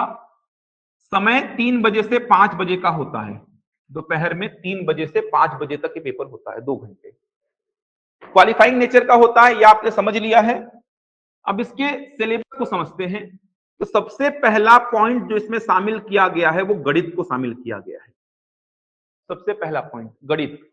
गणित जो होगा ये 10वीं स्तर तक का होगा, बस 10वीं स्तर तक, मतलब क्लास 1 से लेके क्लास 10th तक का मैथ्स आपको कवर करना है। क्लास 1 से लेके क्लास 10th तक का मैथ्स आपको कवर करना है यहाँ पे, बस ध्यान रखिएगा। क्लास 1 से क्लास 10th तक का मैथ्स कवर करना है आपको, 10वीं स्तर तक का मैथ्स होगा यहाँ पे। 11वीं 12वीं का कोई मैथ्स आपको यहाँ पे कवर नहीं करना है, केवल 10वीं स्तर तक का मैथ्स कवर करना है आपको। इसी में एक पॉइंट और शामिल करता हूं मैं, आंकड़ों की व्याख्या। आंकड़ों की व्याख्या, इसी को बोलते हैं आप डीआई, डेटा इंटरप्रिटेशन। इसमें आपका सेक्शन आता है पाई चार्ट का, दंड आलेख का, लेखा चित्र आता है इसमें, सारणियन आता है इसमें। ये 4 टॉपिक्स आपको यहां पे कवर करने हैं। सुने होंगे पाई चार्ट क्या होता है, देखे होंगे ना पाई चार्ट, डेटा को रिप्रेजेंट करने का तरीका पाई चार्ट के माध्यम से ऐसा बनता है। पाई चार्ट देखे होंगे आप, एक सर्कल के सेक्टर को कट करके डेटा को रिप्रेजेंट किया जाता है। दंड आलेख आपने देखा होगा, एक्स और वाई एक्सिस में ऐसा दंड आलेख बनाकर डेटा को रिप्रेजेंट किया जाता है। लेखा चित्र मतलब लाइन ग्राफ बना के डेटा को रिप्रेजेंट करते हैं। सारणियन मतलब टेबुलेशन के फॉर्मेट में डेटा को रिप्रेजेंट किया जाता है। तो डीआई का मतलब डेटा को रिप्रेजेंट करने का तरीका। अब वो अलग अलग तरीके से डेटा को रिप्रेजेंट करते हैं। ये 4 टॉपिक यहाँ पे कवर करने हैं आपको, ध्यान रखेंगे। गणित मतलब 10वीं स्तर तक का, जो आपने 10th तक मैथ्स पढ़ा है, जैसे नंबर सिस्टम, संख्या पद्धति पढ़े होंगे, लसम मस एलसीएम एचसीएफ पढ़े होंगे आप, परसेंटेज प्रतिशत, प्रॉफिट लॉस मतलब लाभ हानि, समय दूरी टाइम एंड डिस्टेंस, समय कार्य टाइम एंड वर्क, औसत मतलब एवरेज, जो आपने पढ़ा है, अनुपात समानुपात रेशियो प्रोपोर्शन, मिश्रण मतलब एलिगेशन, साझा मतलब पार्टनरशिप, जो भी आपने मैथ्स पढ़ा है, सरलीकरण सिंप्लीफिकेशन, वर्गमूल घनमूल, square root cube root, permutation combination क्रमचय संचय बोलते हैं, प्रोबेबिलिटी प्रायिकता बोलते हैं जिसको, साधारण ब्याज, चक्रवृद्धि ब्याज, सिंपल इंटरेस्ट, कंपाउंड इंटरेस्ट, ये सारा मैथ्स जो आपने क्लास 1 से लेके क्लास 10th तक पढ़ा है, वो पूरा मैथ्स यहाँ पे कवर करना है। लगभग 25 चैप्टर मैथ्स के कवर करने पड़ते हैं, लगभग 25 चैप्टर है मैथ्स के जो आपको कवर करने हैं, लगभग 25 चैप्टर। और उसके बाद ये 4 टॉपिक अलग से कवर करने पड़ते हैं। जो लेवल है बहुत बढ़ा दिया गया है। एसएससी का जो पेपर देखेंगे आप, एसएससी सुने हैं, स्टाफ सिलेक्शन कमीशन, इसका सीजीएल का एग्जाम सुने होंगे। इसका जो टियर 2 होता है, इसका जो मेंस होता है, उसी लेवल के प्रश्न आजकल यहां पर देखने को मिल रहे हैं। बहुत टफ कर दिया गया है, पैटर्न को लेंथी कर दिया गया है। मतलब अगर आप डीप नॉलेज रखें उस विषय के बारे में, उस टॉपिक के बारे में, तब जाके आपसे मैथ्स बनेगा वहां पे। देखेंगे आगे चलकर कैसे पढ़ना है। दूसरा सेक्शन देखेंगे तो सामान्य मानसिक योग्यता। सामान्य मानसिक योग्यता, इसको बोलते हैं general mental ability. General mental ability, इसी को रीजनिंग बोल देते हैं आप, सुने होंगे रीजनिंग, मैथ्स और रीजनिंग। तो ये रीजनिंग है। रीजनिंग में कुछ नहीं है, अपने दिमाग का प्रयोग ज्यादा करना होता है। इसमें चैप्टर्स कैसे आते हैं, घड़ी, कैलेंडर, दिशा ज्ञान परीक्षण, अंग्रेजी वर्णमाला, सांकेतिक भाषा, रैंकिंग, न्याय निगमन, बैठक व्यवस्था, पहली परीक्षण, पासा, रक्त संबंध, लुप्त पद, श्रेणी, सादृश्यता, वर्गीकरण, आकृतियों को पूर्ण करना, छुपी आकृति ज्ञात करना, मैट्रिक्स, मतलब बहुत सारे चैप्टर्स यहाँ पे भी हैं। लगभग 20 चैप्टर यहाँ पे कवर करने पड़ते हैं। लेवल बढ़ा दिया गया है, जो बैंकिंग का रीजनिंग है उस लेवल का रीजनिंग पूछ रहा है। आप न्याय निगमन देखेंगे, सिलॉग बोलते हैं जिसको, सिलोजिज्म बोलते हैं, उसका लेवल पूरा बैंकिंग का कर दिया गया है। पहली परीक्षण पजल बोलते हैं, पूरा का पूरा बैंकिंग लेवल का पूछ रहा है। लेवल बहुत बढ़ाया है, तो बहुत डीप में आपको स्टडी करना पड़ेगा, तब जाके कहीं ना कहीं आपका ये बनेगा। लगभग मान के चलिए 35 प्रश्न आपको मिलते हैं गणित वाले सेक्शन से। इस सेक्शन से लगभग 30 प्रश्न आपको मिलते हैं ये वाले सेक्शन से। 35 प्रश्न लगभग आपको मिलेंगे इस सेक्शन से और 30 प्रश्न आपको लगभग इस सेक्शन से मिलते हैं। इसके बाद और भी टॉपिक्स हैं, लेकिन आजकल प्रश्न कम पूछ रहा है। निर्णय निर्माण तथा समस्या का समाधान, ये टॉपिक है, निर्णय निर्माण तथा समस्या का समाधान। समस्या का समाधान, decision making and problem solving बोलते हैं इसको। अब देखो ये होता क्या एक्चुअल में, तो देखा जाए तो प्री में इसका बहुत ज्यादा यूज नहीं है, लेकिन जब आप पोस्ट पे जाएंगे, एग्जाम निकालने के बाद पोस्ट मिलेगी आपको, वहां पे इसका बहुत रोल आता है। इंटरव्यू में यहां से बहुत प्रश्न बनते हैं। Decision making and problem solving मतलब आपको कंडीशंस दी रहेगी, जैसे बोल देगा आप किसी जिले के डीएम हैं, उस जिले के कुछ हिस्सों में बाढ़ की स्थिति पैदा हो गई है, आप क्या कदम उठाएंगे, 4 ऑप्शंस रहेंगे। आपके अधीनस्थ कोई अधिकारी घूस लेता हुआ पकड़ा गया है, आप क्या कदम उठाएंगे, 4 ऑप्शंस दिए रहेंगे आपको। इंटरव्यू में इस प्रकार के बहुत सारे प्रश्न पूछे जाते हैं। इंटरव्यू में यहां से तो प्रश्न बनने तय रहते हैं। प्री में एक आध 2 प्रश्न पूछे जाते हैं, लेकिन आजकल पिछले 2-3 साल में यहां से प्रश्न नहीं बना है।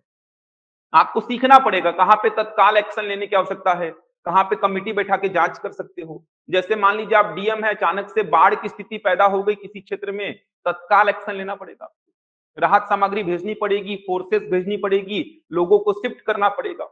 लेकिन मान लीजिए कोई घूस लेता हुआ पकड़ा गया है, आप कमेटी बैठा के जांच करवा सकते हैं वहां पे।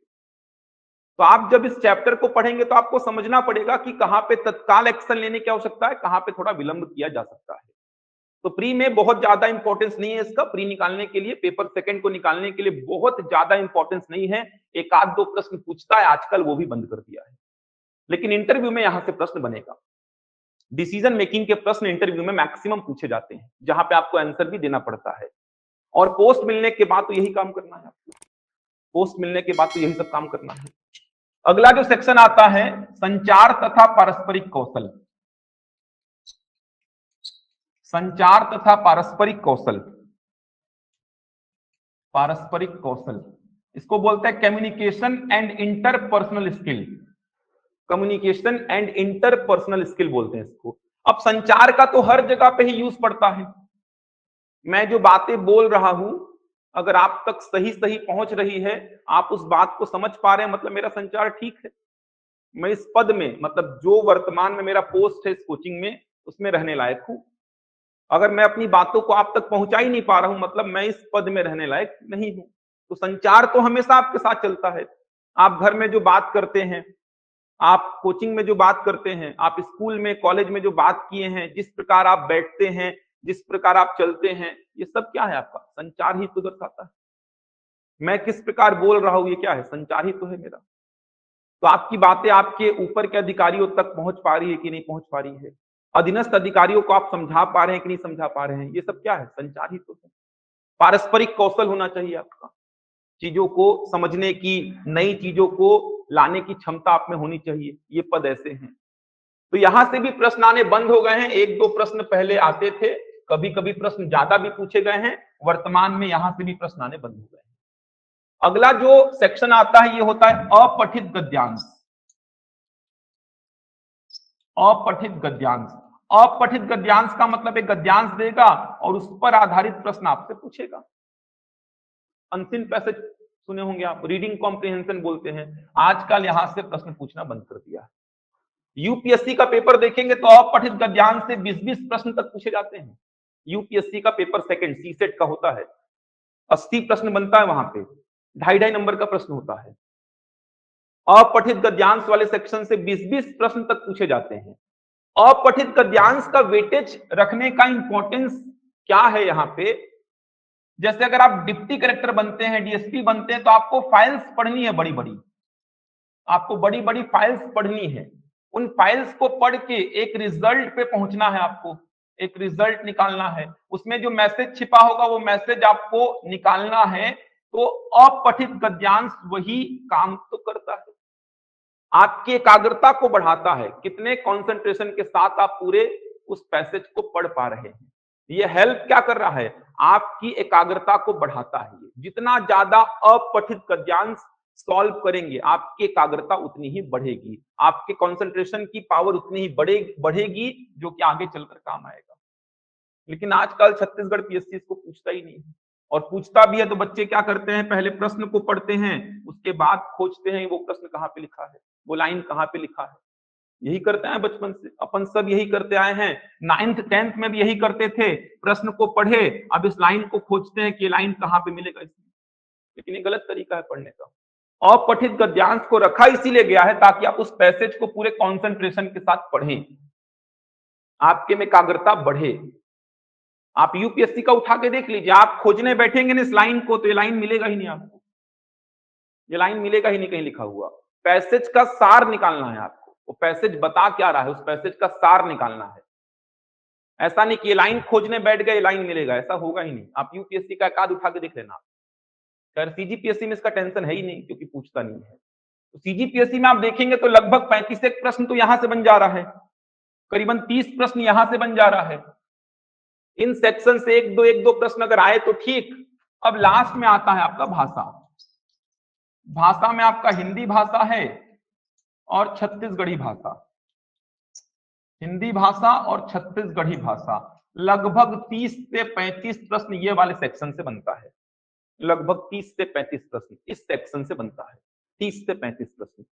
हिंदी भाषा मतलब हिंदी व्याकरण पूरा कवर करना है आपको, क्या होता है वर्णमाला, स्वर, व्यंजन, समझ आ रहा, संधि, समास, उपसर्ग, प्रत्यय, तत्सम, तद्भव, मुहावरे, कहावतें, जो भी आपने पढ़ा है, पर्यायवाची, विलोम, अनेकार्थी, एकार्थी, सब कुछ जो आपने व्याकरण में पढ़ा है वो हिंदी व्याकरण और छत्तीसगढ़ी व्याकरण भी आपको कवर करना है। 30 से 35 प्रश्न पूछता है। इसको मैथ्स और रीजनिंग का पेपर क्यों बोल देते हैं? क्योंकि मैक्सिमम जो सेक्शन आप देख पा रहे हैं जहां से प्रश्न पूछा जाता है वो मैथ्स और रीजनिंग का है। ये देखिए लगभग 65 प्रश्न, 65 से 70 प्रश्न मान के चलिए इस सेक्शन से बन जाता है, इसीलिए इसको मैथ्स और रीजनिंग का पेपर बोल देते हैं। लेकिन लैंग्वेज के इंपॉर्टेंस को भी नकारा नहीं जा सकता, लैंग्वेज का भी वेटेज। आजकल तो जो बच्चे पास हो रहे हैं वो लैंग्वेज के दम पे ही पास हो रहे हैं, क्योंकि मैथ्स और रीजनिंग तो उनसे बनता ही नहीं है। जो पूछ रहा है वर्तमान में वो मैथ्स और रीजनिंग बनता ही नहीं है, वो लैंग्वेज के दम पे ही पास हो पा रहे हैं।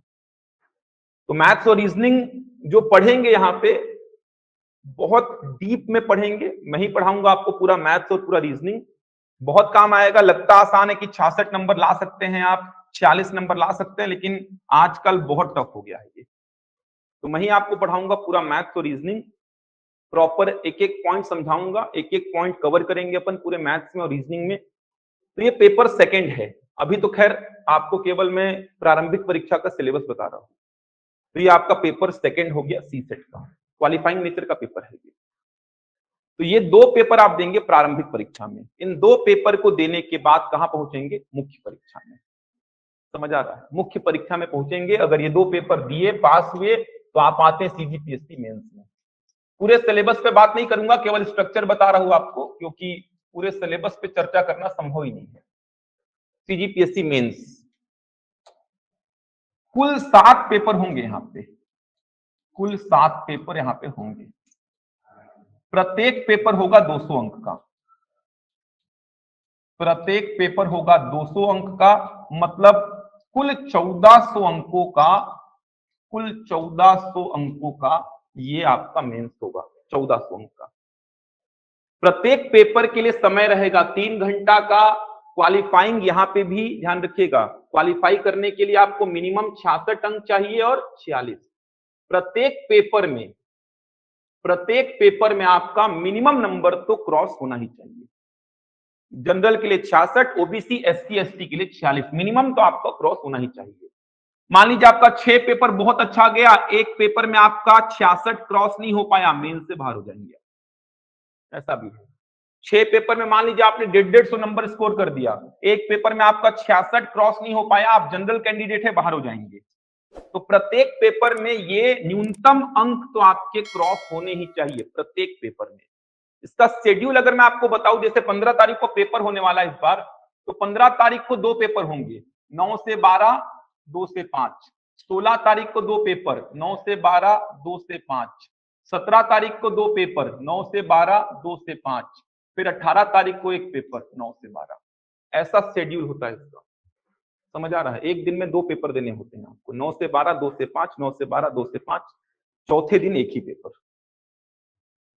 हर पेपर में 66 नंबर लाना कंपलसरी, मिनिमम 66 तो आना ही चाहिए और मिनिमम 46 आना चाहिए। 3 घंटे का समय होता है, ये पूरा का पूरा सब्जेक्टिव पेपर होता है, लिखना पड़ता है आपको यहाँ पे, ऑब्जेक्टिव नहीं होगा, पूरा सब्जेक्टिव। 2 नंबर के प्रश्न पूछे जाएंगे, 4 नंबर के प्रश्न पूछे जाएंगे, 8 नंबर के प्रश्न पूछे जाएंगे, 10 नंबर के पूछे जाएंगे और 15 नंबर के प्रश्न पूछे जाएंगे। समझ आ रहा है? शब्द सीमा रहता है, 2 नंबर के प्रश्नों के लिए 30 शब्द में लिखना होता है आपको, 4 नंबर के लिए 60 शब्द में लिखना होता है, 8 नंबर के लिए 100 शब्दों में, 10 नंबर के लिए 125 शब्दों में और 15 नंबर के लिए 175 शब्दों में आपको आंसर लिखना होता है। कॉपी मिलती है, पेपर मिलता है। अब ऐसा नहीं कि यूनिवर्सिटी में जैसे एग्जाम देते हैं वैसा होता है। कॉपी जो मिलती है आपको मेंस की, वो दिखाऊंगा अगले लेक्चर में, कॉपी दिखाऊंगा। ये देखो, जैसे एक पड़ा हुआ है यहाँ पे, देख पा रहे हैं, एक सैंपल पेपर पड़ा हुआ है, ऐसा प्रश्न रहेगा, उसके जस्ट नीचे आपको स्पेस दिया रहेगा। जैसे 2 नंबर का कोई प्रश्न आया, 2 नंबर का कोई प्रश्न आया, उसके नीचे 4 लाइन छोड़ देगा और अगला क्वेश्चन लिखेगा यहाँ पे। मतलब ऐसा नहीं कि पेपर अलग मिला है, कॉपी अलग मिला है, भरते जाओ, ऐसा नहीं है। जो मन आ रहा लिखते जाओ, गलत हो गया काट दो, फिर से लिख लो, सप्लीमेंट्री कॉपी भरते जाओ, जितना मोटा कॉपी उतना ज्यादा नंबर, जैसा कि यूनिवर्सिटी में चला है, ऐसा नहीं चलता है। जो कॉपी मिलेगा आपको, उसमें क्वेश्चन रहेगा, उसके नीचे स्पेस रहेगा, उसी में आपको आंसर लिखना है। जितना स्पेस है उसी में आपको मैनेज करना है। गलत हो गया तो काटो, कोई चांस नहीं है उस क्वेश्चन को सही करने का। तो 2 नंबर के प्रश्न आते हैं, 4 लाइन रहता है, 4 नंबर के लगभग 6 लाइन रहता है। कॉपी दिखाऊंगा, आरटीआई के थ्रू जो कॉपी निकाले हैं हम लोग, राइट टू इंफॉर्मेशन एक्ट, सूचना का अधिकार अधिनियम, इसके तहत आप अपनी कॉपी निकलवा सकते थे। आजकल तो कॉपी ईमेल कर दे रहा है, वो मेंस की कॉपी को मेल कर दे रहा है वो, आजकल ऐसा ट्रेंड बन गया है पीएससी का। तो आरटीआई की कॉपी जो मिलती थी पहले, आजकल तो सबको मिल जा रही है कॉपी। तो जो मेंस की कॉपी है वो आपको दिखाऊंगा मैं, कितनी जगह रहती है उसमें, किस प्रकार से आंसर लिखना पड़ता है। तो फिलहाल मैं केवल स्ट्रक्चर बता रहा हूं आपको, क्योंकि सिलेबस बहुत बड़ा है, धीरे धीरे जैसे जैसे आएंगे फैमिलियर होते जाएंगे आप। तो कुल 7 पेपर होंगे, प्रत्येक पेपर 200 अंक का होगा, कुल 1400 अंकों का ये मेंस होगा। मेंस में 7 पेपर में पहले पेपर में क्या, दूसरे में क्या, इस पे चर्चा धीरे धीरे आगे बढ़ाएंगे। फिलहाल उतना समय मेरे पास है नहीं। मेंस निकालने के बाद तीसरा जो चरण होता है वो इंटरव्यू का होता है। इंटरव्यू होता है 150 अंक का। आपका मेंस का अंक और इंटरव्यू का अंक, इसको मिला के बनता है मेरिट लिस्ट। 1550 नंबर में बनता है आपका मेरिट लिस्ट, ध्यान रखिएगा। ऐसा नहीं कि मेंस निकाले, मेंस के नंबर भूल जाओ, ऐसा नहीं है। मेंस का 1400 नंबर और इंटरव्यू का 150 नंबर, इन दोनों को मिलाकर बनता है मेरिट लिस्ट, इन दोनों को मिलाकर। जैसे एक एग्जांपल समझेंगे, पूरा स्ट्रक्चर क्लियर हो जाएगा। जैसे मान लीजिए 300 पदों के लिए एग्जाम हो रहा है, मैं आरक्षण की बात नहीं कर रहा हूं, 300 पदों के लिए एग्जाम हो रहा है, 300 पोस्ट विज्ञापन में निकाली गई है, 300 पोस्ट। अब मान लीजिए इसके लिए 2 लाख लोगों ने आवेदन किया, 2 लाख लोगों ने आवेदन किया मान लीजिए, तो 2 लाख लोग कहां बैठेंगे, प्री के एग्जाम में। 2 लाख लोग बैठेंगे प्री के एग्जाम में। अब प्री का एग्जाम निकालेंगे कितने लोग, तो प्री का एग्जाम निकालेंगे कितने लोग, जितनी पोस्ट होती है उसका 15 गुना बच्चे प्री का एग्जाम निकालते हैं। 2 लाख लोग बैठे हैं प्री में, लेकिन निकालेंगे कितने लोग, 15 गुना, मतलब कितने बच्चे प्री निकालेंगे, 45। बैठने का कोई लिमिट नहीं है, जितने लोग फॉर्म भरेंगे, जिसको बैठना है बैठो। क्राइटेरिया अगर फुलफिल कर रहे हो आप, जो शैक्षणिक योग्यता है, जो आपकी आयु का, एज का क्राइटेरिया है, वो अगर आप फुलफिल कर रहे हैं तो आप एग्जाम में बैठो। प्री में जितने बैठने उतने बैठ सकते हैं, लेकिन जितनी पोस्ट है उसका 15 गुना, मतलब कितने लोग निकालेंगे? 4500। ये 4500 कहां बैठेंगे? मेंस में। ये 4500 लोग कहां बैठेंगे? मेंस में। अब मेंस में 4500 लोग बैठे तो मेंस कितने लोग क्वालिफाई करेंगे? तो जितनी पोस्ट है उसका 3 गुना, कितने? 900 लोग मेंस निकालेंगे। 900 लोग, 900 लोग कहां जाएंगे? इंटरव्यू में। 2 लाख लोग बैठे थे प्री में, प्री निकाले 4500 लोग, अब 4500 लोग मेंस लिखे, मेंस कितने लोग निकालेंगे? 900। तो यहाँ पे कंपटीशन थोड़ा सा कम हो जा रहा है, देख पा रहे हैं। 2 लाख से 4500 में आना था, 4500 से कितने में आना है? 900। अब ये 900 कहां जाएंगे? इंटरव्यू में। ये 900 लोग इंटरव्यू में जाएंगे। अब 900 लोग इंटरव्यू में जाएंगे तो 900 बच्चों का 1400 नंबर का जो मेंस हुआ था और 150 नंबर का जो इंटरव्यू, 1550 नंबर में टॉप 300 को पोस्ट मिल जाएगा। 300 पोस्ट अगर है तो टॉप 300 को पोस्ट मिल जाएगा।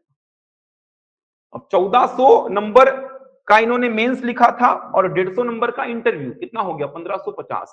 1550 में टॉप 300 को निकाल दीजिए। ये होता है, आरक्षण मिलता है। मैं आरक्षण की बात नहीं कर रहा, एक ओवरऑल मैं आपको जानकारी दे रहा हूं कि किस प्रकार से चलता है। ये आरक्षण होता है, जनरल का सीट जितना होता है उसका 15 गुना। समझ आ रहा है? तो ऐसे अलग अलग वर्ग में होता है, एससी एसटी का अलग, ओबीसी का अलग, तो वो सब की बात नहीं कर रहा, मैं एक ओवरऑल जानकारी आपको दे रहा हूं। जैसे मान लीजिए आपका मेंस 1400 नंबर का हुआ, उसमें आपने लाया 700। 150 नंबर का इंटरव्यू हुआ, उसमें आपने मान लीजिए लाया है 100। मान लीजिए मैंने मेंस में लाया है 800 और इंटरव्यू में लाया है मैंने 50, तो आपका टोटल कितना हो गया? 800 और मेरा टोटल कितना हो गया? 850। समझ आ रहा है? दोनों का मिला के जो नंबर है उसमें बनता है मेरिट लिस्ट आपका। तो ऐसा नहीं कि मेंस निकाले और मेंस के नंबर भूल जाओ, ऐसा नहीं है। 1400 नंबर का मेंस, आप खुद सोचो ना, 300 पोस्ट निकला, 4500 लोग प्री निकाले, 15 गुना, 4500 लोग मेंस में बैठे, अब 900 लोग मेंस निकाले, तो इन 900 बच्चों का 1400 नंबर में कितना नंबर रहा? ये लोग इंटरव्यू देंगे, उस 150 में कितना नंबर लाए हैं? 1550 में टोटल कितना नंबर है वो देखेंगे आप। टॉप के 300 को अलग कर दीजिए, इनको पोस्ट मिल जाएगा। ये स्ट्रक्चर होता है। तो मेंस में कुल आपको देने हैं पेपर कितने? 7। एक दिन में 2 पेपर देने हैं। सब्जेक्टिव होगा। सिलेबस क्या है पेपर 1 में आप देखेंगे तो आपका पूरा का पूरा लैंग्वेज है, हिंदी लैंग्वेज, अंग्रेजी लैंग्वेज, छत्तीसगढ़ी लैंग्वेज है। पेपर 2 में ऐसे है, ऐसे करके 7 पेपर हैं। धीरे धीरे आप फैमिलियर होंगे इससे। अभी समय मेरे पास एकदम सीमित है, तो मैंने प्री के बारे में तो लगभग आपको सारी जानकारी बताई है कि प्री का स्ट्रक्चर क्या है, प्री का जो सिलेबस है पेपर 1 का और पेपर 2 का क्या है, देख सकते हैं। मेंस के बारे में मैंने केवल आपको ये जानकारी बताई कि मेंस में आपको 7 पेपर देने हैं। 7 पेपर, प्रत्येक पेपर 200 अंक का, मतलब कुल 3-3 घंटे का पेपर होगा। 1400 नंबर का पेपर हो गया मेंस। हर पेपर में आपको क्वालिफाई करना है, मतलब मिनिमम 66 और 46 तो लाना ही है। मिनिमम 66 और 46 तो लाना ही है। इससे कम लाएंगे तो बाहर हो जाएंगे सीधे। अब मेरिट बनेगा मेंस का, उसमें कुल 300 पोस्ट है, तो आपने देखा 900 बच्चे निकालेंगे मेंस, ये जाएंगे इंटरव्यू में। इंटरव्यू 150 नंबर का, 1400 का मेंस और 150 का इंटरव्यू, 1550 नंबर टोटल, इसमें बनेगा आपका मेरिट लिस्ट। आरक्षण मिलता है, आरक्षण रहता है तो पूरा का पूरा वो दिखाता है पहले कौन से वर्ग में कितनी सीटें आरक्षित हैं, तो उसके हिसाब से कैलकुलेशन होता है। मैं आपको एक ओवरव्यू दे रहा था। बहुत बड़ा एग्जाम है, मेंस का सिलेबस धीरे धीरे फैमिलियर होंगे। अभी बहुत हड़बड़ी मत करिए कि मेंस का सिलेबस बताओ क्या है, धीरे धीरे फैमिलियर हो जाएंगे आप। प्रारंभिक परीक्षा तो समझ आ गया होगा आपको, मुख्य परीक्षा का स्ट्रक्चर भी आपको समझ में आया होगा कहीं ना कहीं, तो धीरे धीरे फैमिलियर हो जाएंगे। बहुत बड़ा एग्जाम है, निकलता है 1.5 साल की तैयारी में, अगर आप पढ़ाई में कंटिन्यूटी बना के रखे हैं तो मेरा यही सुझाव है कि अगर आप आ गए हैं तो रेगुलर आइए, पढ़ाई करिए, प्रॉपर नोट्स बनाइए, क्योंकि नोट्स ही काम आती हैं। जो नोट्स हैं वही काम आएंगी। उड़ान के जितने फैकल्टीज हैं, जितने स्टाफ हैं, वो आपका पूरा सहयोग करेंगे आपकी तैयारी को लेकर। जो भी फैकल्टीज यहाँ पे हैं पूरे एक्सपीरियंस्ड हैं, एग्जाम निकाल चुके हैं, बहुत बार मेंस में अपीयर हो चुके हैं, इंटरव्यू दे चुके हैं, तो एक्सपीरियंस्ड हैं, मतलब अपडेटेड हैं। कैसे तैयारी करानी है आपको, वो सारा नॉलेज उनको है। क्योंकि ये तैयारी ऐसी है कि केवल पढ़ते रहेंगे तो एग्जाम नहीं निकलेगा। क्या पढ़ना है, क्या नहीं पढ़ना है, किस बुक से पढ़ना है, किस प्रकार से पढ़ना है, बहुत सारी चीजें मैटर करेंगी यहाँ पे। तो जो फैकल्टी है, जो टीम है उड़ान की, बहुत एक्सपीरियंस्ड है, बहुत शानदार तरीके से आपकी तैयारी कराएगी और बीच-बीच में चयनित अधिकारी आएँगे, क्लासेस लेंगे आपकी, आपको गाइडेंस भी देंगे, किस प्रकार से आगे बढ़ना है आपको बताएँगे वो। तो कहीं पे कोई कमी आपको महसूस नहीं होगी, लेकिन मेहनत आपको करनी पड़ेगी। और मेंस के सिलेबस की बात रही तो मेंस का सिलेबस आपको धीरे-धीरे समझ में आने लगेगा। अभी बहुत जल्दबाजी मत करिए, धीरे-धीरे चीजें आपको समझ में आएँगी, आपको बताया जाएगा मेंस में कैसे लिखना है, कॉपी दिखाएँगे आपको फैकल्टीज़ आके, किस प्रकार से लिखना है, ताकि चीजें आपको समझ में आएँ। कुछ प्रश्न है आप लोगों के? किसी के? बाकी फैकल्टीज़ आएँगे अभी डील करेंगे और मैं एक ओवरव्यू देने आया था आप लोग को, क्या स्ट्रक्चर होता है, क्या सिलेबस है। ऐसा एक बुकलेट भिजवा रहा हूँ मैं, इसमें पूरा सिलेबस रहेगा इसमें। बाकी मैं आपको एक ओवरव्यू दिया हूँ। कुछ प्रश्न है आप लोग के तो पूछ सकते हैं, बाकी फैकल्टीज़ आएँगे। ऑनलाइन में किसी का कुछ प्रश्न है? धीरे-धीरे फ़ैमिलियर होंगे, ध्यान रखिएगा। एक साथ चीज़ें समझ में नहीं आएँगी आपको। जैसे-जैसे महीना हो जाएगा, 2 महीना हो जाएगा, फ़ैमिलियर होते जाएँगे आप, आपको मेंस की चीज़ें भी समझ में आती जाएँगी। तो प्री प्लस मेंस का अप्रोच ही वर्तमान में सही अप्रोच है। आप देखेंगे वर्तमान का पिछले 3-4 साल का स्ट्रक्चर जो रहा है, जो पैटर्न रहा है पीएससी का, प्री प्लस मेंस ही बेस्ट अप्रोच है अभी तैयारी करने का। क्योंकि प्री का भी प्रश्न ऐसा आ रहा है कि बिना मेंस की तैयारी के वो भी नहीं बन पाएगा। इसके अलावा समय भी बहुत कम मिलता है। आप प्री दोगे, उसके बाद 3-4 महीने का समय मिलता है, उतने में मेंस का तैयारी हो भी नहीं पाता है। बहुत सारे कारण हैं कि प्री और मेंस की तैयारी साथ में ही लेकर चलनी है आपको, तभी आपका बहुत अच्छा पेपर जाएगा प्री का भी और मेंस का भी। और पूरे फैकल्टीज़ जो हैं, पूरी टीम जो रहेगी आपकी हेल्प करेगी। जब भी जो भी पूछना है, जैसे भी बात करनी है, आप प्रॉपर बात कर लीजिए उनसे, आपको प्रॉपर गाइडेंस देंगे वो। चलिए, तो और भी फैकल्टीज़ आएँगे, पढ़ाएँगे आपको। कल से स्टार्ट करेंगे, मैं आप लोग को मैथ्स और रीजनिंग पढ़ाऊँगा पूरा, प्री और मेंस दोनों का। ये जो मैंने बताया है सिलेबस, कल से स्टार्ट करेंगे इसको। तो पहला चैप्टर कल से स्टार्ट करेंगे, प्रॉपर नोट्स बनाएँगे, कहीं पे कोई कमी नहीं रहेगी और जो मैथ्स और रीजनिंग आप पढ़ेंगे, वो हर एग्ज़ाम में काम आ जाएगा। व्यापम के एग्ज़ाम्स देंगे आप, आगे चलकर मान लीजिए, एसएससी का देंगे, बैंकिंग का देंगे, सारे एग्ज़ाम्स में मैथ्स और रीजनिंग के काम आ जाएगा। क्योंकि मैथ्स में ऐसा कोई चैप्टर नहीं जो छूटेगा, रीजनिंग में सारा कुछ कवर करना है आपको। ये आपको आगे भी और भी एग्ज़ाम्स में काम आएगा। चलिए देखते हैं इसके आगे कल फिर।